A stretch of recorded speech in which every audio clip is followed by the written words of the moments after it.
Amen. Bienvenue dans le ministère de la préparation de l'épouse glorieuse de Christ. Aujourd'hui, j'aimerais m'entretenir avec vous du livre de Jérémie. J'ai un message de la part du Seigneur. Vous savez que les prophètes étaient assignés à des rois pour leur dire la vérité. En l'occurrence, à l'époque de Jérémie, Jérémie avait été assigné au roi Sédécias. Et le ministère de Jérémie, tout comme le ministère d'Ézéchiel, était des ministères difficiles parce qu'il devait annoncer des choses très dures aux rois et aux grands en place à leur époque. Donc, ce que le Seigneur a montré ici, plusieurs choses sur Sédécias et le livre de Jérémie, mais en l'occurrence ici, le roi Sédécias avait fait un pacte avec les grands de ce monde et avec le Seigneur, les grands de son royaume, pour libérer les esclaves, c'est-à-dire les affranchir. Pourquoi? Parce que le Seigneur leur avait fait des menaces. Et voilà ce qu'il est dit au chapitre 34, verset 10. On va prendre verset 8.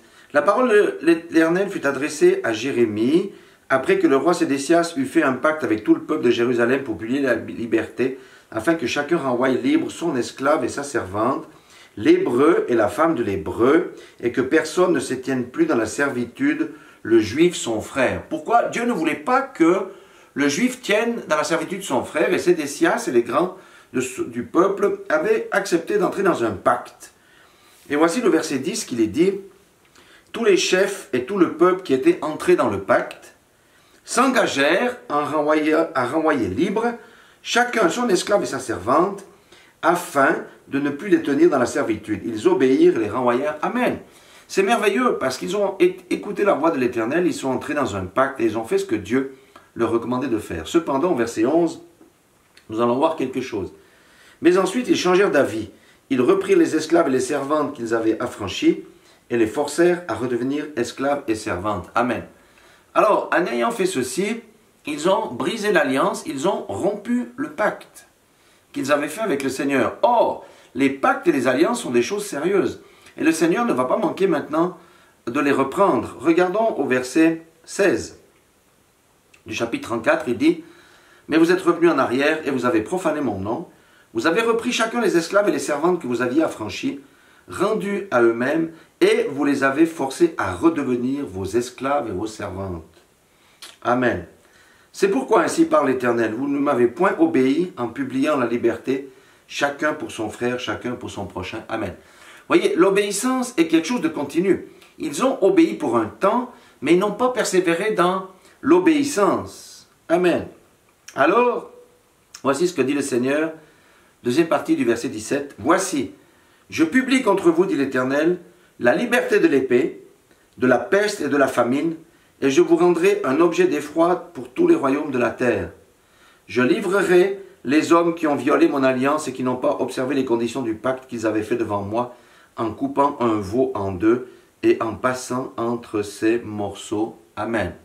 Donc, le Seigneur va les frapper durement par l'épée, ça veut dire la guerre, par la peste, ça veut dire la maladie, par la famine, les tribulations, le manquement, et bien entendu, il va livrer les hommes qui ont violé son alliance, il va les livrer à d'autres. Amen. Et le peuple sera un objet d'effroi pour les autres nations lorsqu'ils verront comment Dieu traite son propre peuple. Amen. C'est vraiment quelque chose de dramatique. Mais on va me dire, oui, mais ça, c'était l'Ancien Testament. Mais le Seigneur m'a montré que, et il le dit dans sa parole du reste, que quoi? Que l'Ancien Testament est l'ombre des choses à venir.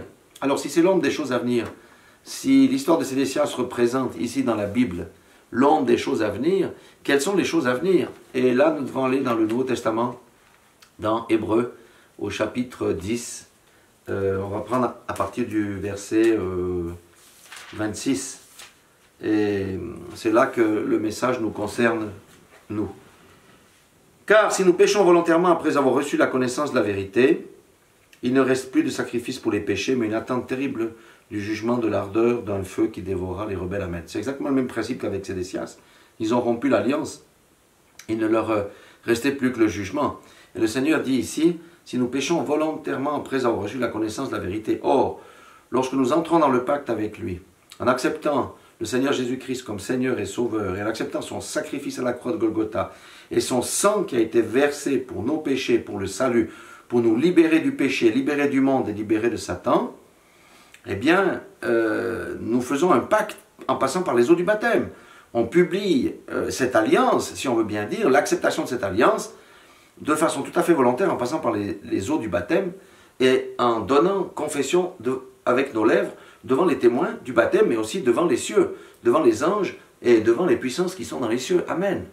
Et qu'est-ce que ça veut dire pécher volontairement? Ça veut dire retourner dans l'ancien lit ou dans les anciens péchés que nous avions coutume de pratiquer lorsque nous étions encore dans le royaume des ténèbres. Mais le Seigneur Jésus, par son sacrifice, nous a fait passer du royaume des ténèbres au royaume de la lumière. Or, si nous retournons dans le royaume des ténèbres en péchant volontairement, la Bible nous dit ici clairement, et ça c'est le Nouveau Testament, chers frères et sœurs, que c'est l'attente terrible du jugement.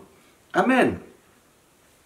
Regardez le verset 29, même ce qu'il dit. « De quel pire châtiment pensez-vous que sera jugé digne celui qui aura foulé aux pieds le Fils de Dieu, qui aura tenu pour profane le sang de l'alliance par lequel il a été sanctifié et qui aura outragé l'Esprit de la grâce. » Amen. Nous avons été sanctifiés lorsque nous sommes entrés dans l'alliance. Nous avons passé dans une alliance merveilleuse, nous avons passé dans le royaume de Dieu. Amen. Nous avons reçu le Saint-Esprit. Nous avons reçu la paix, la joie, toutes les choses-là. La victoire sur le péché, la victoire sur le monde, la victoire sur Satan. Le Seigneur nous a donné des pouvoirs de chasser les démons, de guérir les malades, de ressusciter les morts. Ça, c'est être entré dans l'alliance. Maintenant, si nous foulons au pied le sang de Jésus en retournant dans nos vomis, et parfois nous le faisons, frères et sœurs, il y a le jugement. Sauf que, par la repentance, en demandant sincèrement pardon et en abandonnant la voie dans laquelle nous sommes retournés, le Seigneur efface l'ardoise. C'est ça le message du jour. C'est un message d'avertissement, mais c'est un message d'espoir en disant, mon frère, ma sœur, toi, pasteur, qui que tu sois, si tu as rétrogradé, reviens vite dans l'alliance, demande pardon, mets-toi à genoux, repens-toi, sois lavé par le sang de Jésus et évite les châtiments qui vont venir sur ta vie. Amen. Car le Seigneur est riche en bonté, c'est vrai. Il est lent à la colère, c'est vrai. Il est miséricordieux, c'est vrai. Mais il est lent à la colère. Ça veut dire qu'à un moment donné, c'est fini. Il n'y a plus de provision et le Seigneur va agir parce que sa colère va se déclencher. Amen.